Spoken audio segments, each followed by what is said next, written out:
Our next session is entitled Opportunity in Uncertainty, Where Distressed Investors See Potential. To moderate it, and I apologize in advance as I'm going to massacre either his name or his title, is Guillaume Cadieux, Government Delegate for Business Restructuring, Ministère de l'Économie, des Finances, de la Souveraineté Industrielle et Numérique. You can tell I didn't get very far in French at school, who will moderate this session. Thank you. Thank you very much.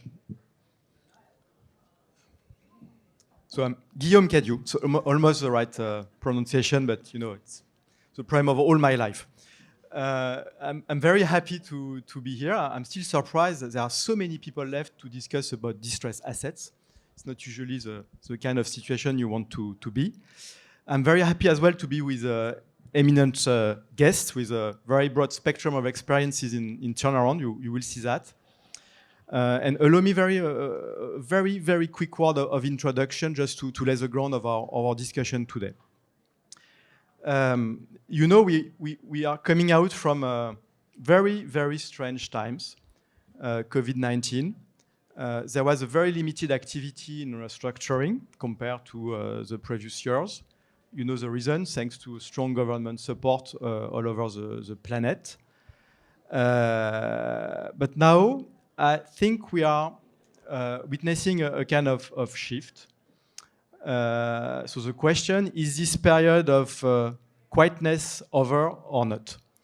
You know what I mean. High inflation, high energy price, higher interest rates, risk of shortage, geopolitical turmoil in some places. So you have the perfect recipe for a perfect storm. A second question we're going to tackle today is which sectors, which companies, which types of companies are likely to be impacted most by this shift if it happens? Are we going to see many difficulties to refinance LBOs leading to opportunities for investment? Higher energy costs for process industries, is it going to be the time to restructure large industrial conglomerates or smaller one? Technology, I don't know if it's a question you're asking yourself. It's been a strong focus over the last couple of years, but financing is now scarce. Those companies have to focus on cash. It's not something they used to do, so it's probably going to hurt a bit. And one last question for the day maybe is, as an LP, what should you do? Where do you allocate your money? How to step into restructuring?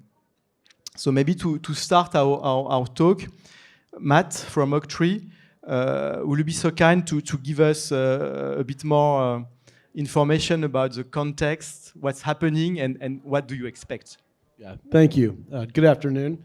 It's nice to see more than 4 people at a distress panel. The last decade and a half has been that. But perhaps the reason why is I think we're at a point in time where people are taking notice of what's happening in the macro.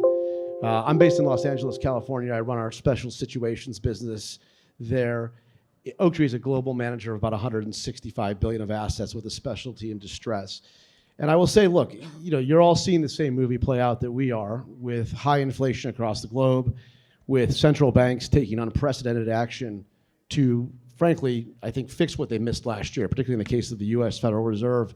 They should have been more on the ball last year, getting in front of inflation. Now you're seeing these rate increases, of which we'll see one today, likely of 75 basis points, which has caused a significant amount of turmoil in markets, obviously. With the cost of the dollar going up, the Europeans are feeling it as much as we are, if not more. With the cost of energy being up, the macro is very challenged right now. For the first time since the GFC, and for very different reasons than the GFC, to be clear, we are beginning to see cracks in a real way across the board.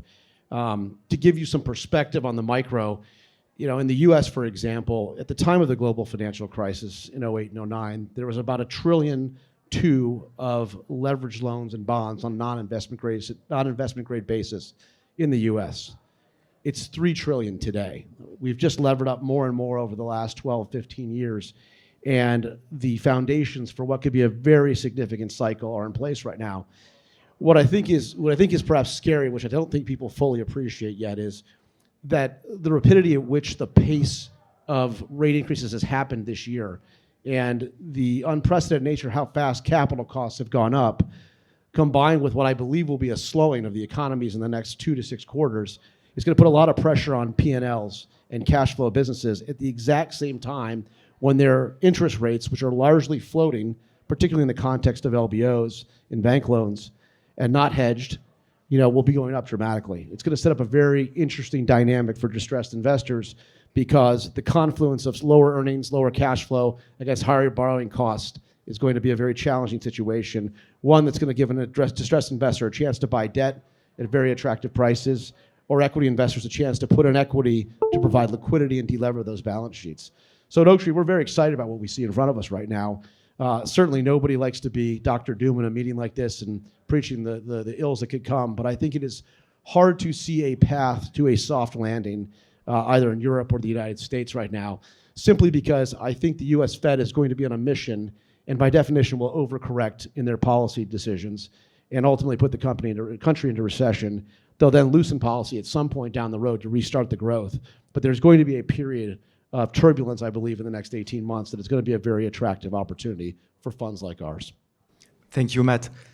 Maybe to follow up on that, Tillman, we have now this doom before us.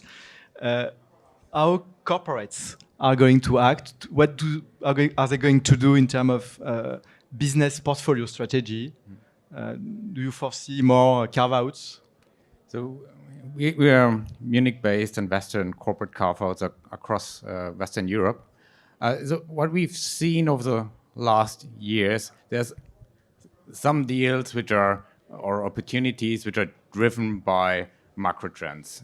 Trends toward e-mobility, so they have a lot of opportunities in the automotive segment, or also change in technology towards digital media, which drives a big change in the paper industry, from graphical paper towards packaging paper, and we are backing these trends. Or long-term, or where you have industries which are quite fragmented, which need consolidations. These are long-term trends. These deals are around for many years, and we expect that it will stay in the market as they've been in the last years. I think what's changing today in today's environment is that you see more deals which are driven by specific issues of large corporates with certain businesses they have. Loss-making or low-margin businesses, and then either the CEO decides to fix it or to sell it, and then often they prefer to sell it. It's easier and quicker, and we expect more to see from that end. Often businesses with low margins, which need to take care about, either through investing into the business or consolidating it with other players. But there is more to come. That's our expectation today. Thank you, Tillman. We had a perspective from Matt. You are coming from a large house, big balance sheet. What about smaller companies, small and mid caps, SMEs, especially in Europe? Do they need a special treatment or? Yeah, so at Persever, we address only small and medium companies with sales between 50 million euros and 500 million euros. And the key issue is to turn around them. And what we see now regarding the last 20 years is that there is a strong shift on the ground. We have many opportunities dealing with public services and public bodies or workout department of banks, which are due to the fact that the world is changing since 2021, before the COVID crisis impact, or just after. Regarding the three figures, in France, I mentioned 4 million euros of companies. There is only 5,600 equity companies which are owning 80% of the equity. So there is a lack of equity for the companies in France, and it's patent. In France, you have also 84% of the GDP, which is gross debt. So there is a lack of equity for French companies, and it was in 2021, before the global concern we have today. And so the problem is this lack of investment into small and medium companies. Second, this is the end of the credit era. Short-term horizon for funds, easy lending. That's now more difficult for concern we have all regarding EBITDA margin, transportation cost, etc., and wages also regarding the inflation issue. So the paradigm has to change for funds, and especially if you're doing turnarounds on the domestic ground. The key issue now is to be able to operate on a patient capital way, meaning to give time to companies, to be able to support companies on long time, but with different rounds. You invest first to restructure, then to stabilize, then to develop, then to grow, and to prepare also a potential refinancing, and to put in front of the credit market the fact that the historical credit is not so good, but the performance during the turnaround show the potential of the company and the quality of the management team. So all this paradigm is new because historically the private equity was keen to address company with nice credit history, strong potential, development of the margins, and build-up opportunities. It's more difficult to operate in this context now. So you have to reorganize your mindset when you are a private equity firm if you want to operate turnaround. On the other side, I must mention that a turnaround is not a water damage. A turnaround is the opportunity for a company to rebuild its foundation on strong basis with the adequate management team, the adequate shareholders, and also the adequate balance sheet. So it could be also for companies we had in the past and we have no in our portfolio, but there are many, a way to refurbish everything from the balance sheet to the strategy to the management team to be able to operate over the next 5 to 10 years on a healthy basis with the good setup. Thank you, Frank. Maybe after coming back to Matt to discuss that from a Oaktree perspective, Leo, given this landscape, how do you see that LPs are going to cope with the situation? Are they going to be able to commit long-term capital and step in? Yeah, I mean, I should say I sit on a slightly different side of the fence to these guys. So the company I work for, Axia, we advise institutions, so typically large institutional investors, on their investment programs into alternatives, and I lead the European private credit research side of that business. So we work with investors, as I say, generally large institutions across the globe on how they invest into private credit. And I would say, so I think from that we have we should have a pretty good understanding of both investor behavior and attitudes. I mean, particularly through COVID, I think was a good example of how investors approached credit investing during a volatile time, which might be relevant over the next 6 to 9 months. So interesting learning points from the LP side, but then also on the GP side, we saw what we thought worked particularly well, and equally through COVID, and we formed, I think, pretty good views as to what we think could shake out going forward over the next 6 to 9 months. So with that as the backdrop, I would say my views are probably equally as positive or negative, depending on which side of the fence you fall on, as Matt outlined at the start. I mean, we think there is going to be quite a lot of damage done to the corporate economies in Europe in particular, also the US, but I think more so in Europe, and that's going to be quite acutely felt over the next 2 to 3 quarters in particular. So we think there's going to be quite a lot of dislocation, quite a lot of stress and distress building up. We know it's happening. We can see it because we get an extraordinary volume of information out of leveraged borrowers. So we get to see in reasonable real time how leverage, EBITDA, revenue are performing through this inflationary backdrop. So we can kind of see it coming, and we think it's going to be quite a broad-based opportunity, more so than we saw through COVID. And in that sense, the advice or the guidance we're giving to investors is certainly start doing your homework now if your investment programs permit you to do kind of more opportunistic or dislocated or distressed credit.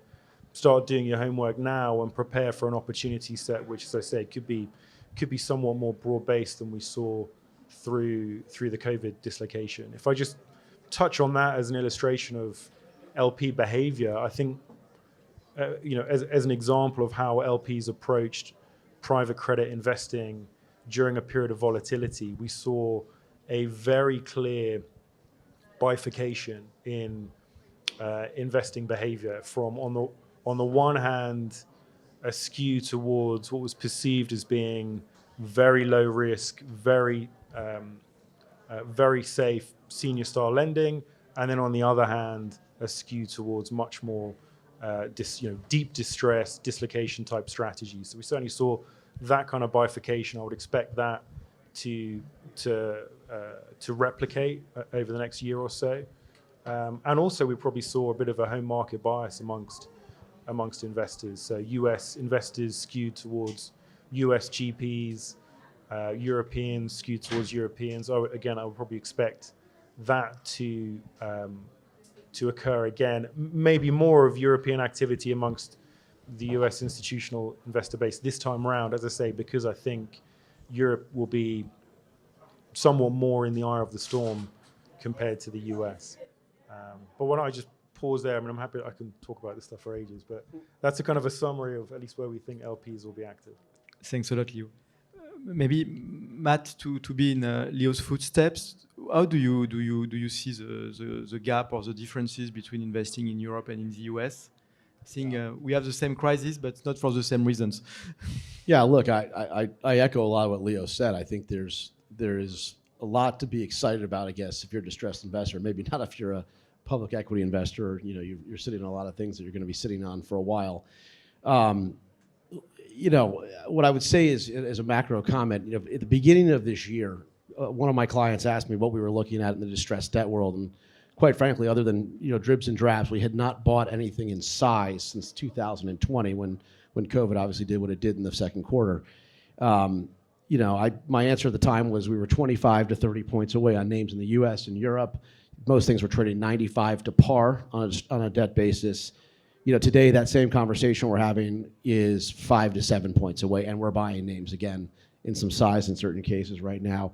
My point is that I think the world has begun to reprice risk in a real way. I mean, risk is off in the U.S. and Europe right now. If you need to refinance your balance sheet in the U.S. or Europe right now, unless you have a really solid story and low levels of leverage, you're not going to get it done right now. The LBO market, for all intents and purposes, is done in the U.S. Citrix, which was a deal done pre all this kind of noise in the market, just done last spring, is pricing its bank debt and bonds today. To give you an example, it's a new issue LBO. It's a phenomenal company. It's got two terrific sponsors. The bonds are coming in at a 10% coupon at 83. The bank debt's coming in with a 4.5% coupon plus a LIBOR spread at 91. The market is pricing risk on new issues and high-quality companies now at 10% on the top, mid-teens in the middle on the junior piece right now. And I guess, that's a global business with the U.S. funding in this case. I think that were to come in Europe, for example, right now that would be even wider if you could even get it done. Thank you, Matt. Tilman, in terms of sectors, you mentioned, for instance, the paper industry. Do you see new potential clients suffering? So process industries, automotive. Yeah, I think I talk about tech. I am too pessimistic. No, I think that there's, of course, still the trend in the automotive industry. The question is always, do we want to touch these type of businesses? Paper, it's quite interesting because there you can do conversions and you can transform businesses. It's I think when we talk about distressed investing, it's not all about cost cutting. You need to have an idea how to transform the business, either through M&A, going to other countries, merging with competitors, consolidate the market, or by investing into the business, investing into more efficient production or moving production to other countries. And what we do today is more and more, it's of course energy it's a key topic today. So we start investing also into the energy setup of our businesses, moving away from fossil fuels towards biomass, solar panels. Everywhere what you see, it's in the industry today, in Europe at least. And we do a lot of industrial assets, energy intensive businesses. You need a concept also in the long run for the energy, and we expect there will be more and more businesses which do not have the capital to do these transformation and do these investments, and they will come to market sooner or later. Okay. Rather soon. So you concur with Frank about the need of equity, of course. The main problem is not debt or equity or sector, etc. The problem is that why the company is facing difficulty. Because if in one area there is no performing player, the problem is the sector. This is not the company. After, the second reason is why the company is not one of the best performing player in this industry. And what does it mean? How much do we want to invest and how much the company requires? Is the management team able to conduct a turnaround or not? And the management team, it's not like in a buyout, one CEO, one CFO, and a COMEX. A management team in a turnaround, this is the 50 to 20 key people which are necessary to address all the issues of the turnaround. So it comes to the plants and the management of the factory, the management of purchasing, etc.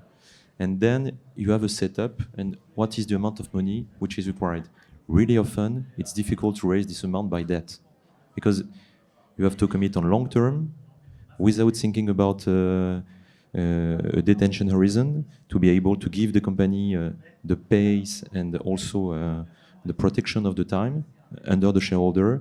And so it's a complete paradigm which differs from buyout, and also which differs in terms of management of the balance sheet, because when you are in a business which requires strong development, strong capex, the balance sheet will be the key issue in terms of working cap issue, etc. Whereas when it's a company, then you just have to close one plant and to restructure one unit, etc. You fix, and then after you can build the growth. So each example is very peculiar. The key problem we have is that it's a domestic business. When you are dealing like Oaktree on a very liquid balance sheet with large group which are present on different markets, you can balance your risk on different issues, and you have a global strategy. And then the management of the balance sheet is paramount to be able to support the strategy. When you are on the ground on the domestic market for a small company, you have to manage first the competition with other players in the industry, but also the immediate economic environment. Are you able to recruit? Are you able to form? What is the history of each footprint? It's completely different. So I think that depending the size of the company, the expertise required a hands-on approach on the ground for small and medium companies, and when you are in front of a very large company, a very deep understanding of the requirement for the qualified balance sheet to be able to support the redeployment of the company. Thanks a lot, Frank. So I have the most difficult task of keeping time. We still have 5 minutes. Do you want to say a word of conclusion, each of you? Starting with Leo. Yeah. Starting with me? Yeah, it would be you, Matt. Okay, right. Yeah, look, I mean, as I said, we think there's going to be quite an interesting 6 to 9 months. We think it's going to be pretty broad-based. How we're talking to investors about that is to, well, as I mentioned, do your homework super early. Now is the time you need to be doing your work. You need to look at managers which have the flexibility to look at various different types or shades of distress, ranging from maybe it's special situations style liquid credit through to one end, or mezzanine and capital solutions, all the way through to deep distress and the complexities, the challenges which have kind of been alluded to here with respect to operational turnarounds. So certainly have, I think, approach the distressed market with that mindset that the next 6 to 9 months will benefit those platforms which can adapt and play the differing phases of distress. But for us, there's going to be a pretty broad range of stuff across, structured credit, across real estate, across some of these low mid-market, interesting strategies. Mezzanine as well, I think, can have quite an interesting time. Generally, it's the mezzanine vintages, which invest into periods of volatility, which are the ones which outperform. So again, I'm just kind of echoing what I said at the start. I think it's going to be quite an interesting time for opportunistic credit style investing. Certainly more so than we saw materialize through COVID, although I think there was some interesting stuff there as well. But that would be my general synopsis. Yeah, I'm not gonna repeat what you said because I totally agree with it. But I think the other thing I'd say is when you think about how you select that manager, right? I mean, this is not an easy business, right? It's not a business that's around, it's a cyclical business, and we're going to go through a cycle here. And I just, our view of the world is, having been through a lot of cycles at Oaktree, personally and with my team, it does matter who you pick. At the end of the day, we're looking for situations where you have to be able to stand in and buy things down. You make your first buy at 50 or 60 and buy the next piece at 40. You're losing money on paper on every trade, but if you've got conviction that you're right, you're ultimately going to be paid off for it. To your point about diversity in models, we also believe in the private equity model in this. Structured private equity will play a real role in these deals. If you're willing to go in and look at situations and you have the in-house capabilities to fix companies, you will be able to compete in a market where you'll be able to get very, very good value because you'll buy off of depressed multiples of depressed earnings. And that will allow, on the backside, if you do it right, to capture both the discount or the upside of the value creation you create in the business as well as the multiple arbitrage. So my expectation for the next 12 to 18 months is that we believe it's a great time to invest. There are a lot of opportunities, but on the flip side, it's tremendously harder to turn around businesses in these days. If the market is going down, economy is going down, and you already have a suffering business, it makes things much harder. So I think the question will be, how long will be the recession? We all expect one. And how well is your business financed through these times? So yes, we see good times for us in front of us. On the other side, it will be tough times to turn around the businesses. So to conclude, it's difficult. First, we saw that during the COVID crisis, the behavior of investment fund was an example. The fund supported the portfolio despite the crisis. They invested when it was required. They assisted the management team to rediscuss with their banking pool. So it was a good news because what we think now is that to operate a turnaround, it's difficult, but really often it needs that, and if it's a fund, it's very important, you act not as a shareholder, which is a multi-asset manager, but with a responsible shareholder. And so it's a strong shift in terms of mentality. When you are dealing with Oaktree or other players which are used to turn around, it's despite all the images that could bring the fact that you are a fund or not, you are used to this because the key issue is to support and to create confidence with the social bodies, with the management over the time. But now this is the key. You have to give time to companies and to act on a responsible ground to be able to protect them and to operate a turnaround. Maybe it's difficult, but what is certain is that you have to be on the ground to understand the problem of the company because you have to be flexible, reactive, without dogma. And I think that some environment, France, for example, which is very business-friendly, etc., you can operate this. In other countries, when you have immediately fight between lenders and shareholders, you lose a huge amount of time dealing for issues which have nothing to do with operational issue, and you postpone the ability to recreate a momentum and operate your turnaround. Thank you, Frank. Thank you, guys, for your time. So, as a maybe last word, what I would like to take away is turnaround is a tough job. We all know that. You have seen that people are ready to do it, and as usual, a crisis is both a challenge and a chance to do differently. And as a member of a civil service, I have to stress that also a crisis, we need to fight for our jobs, fight for our know-how, fight for our sovereignty, and at the end of the day, it's a question of responsibility, but it's also a question of reputation. And as Frank said, funds did the job during the last crisis, so they have an opportunity to do probably it again. So I expect that. Thanks. Thanks for your time.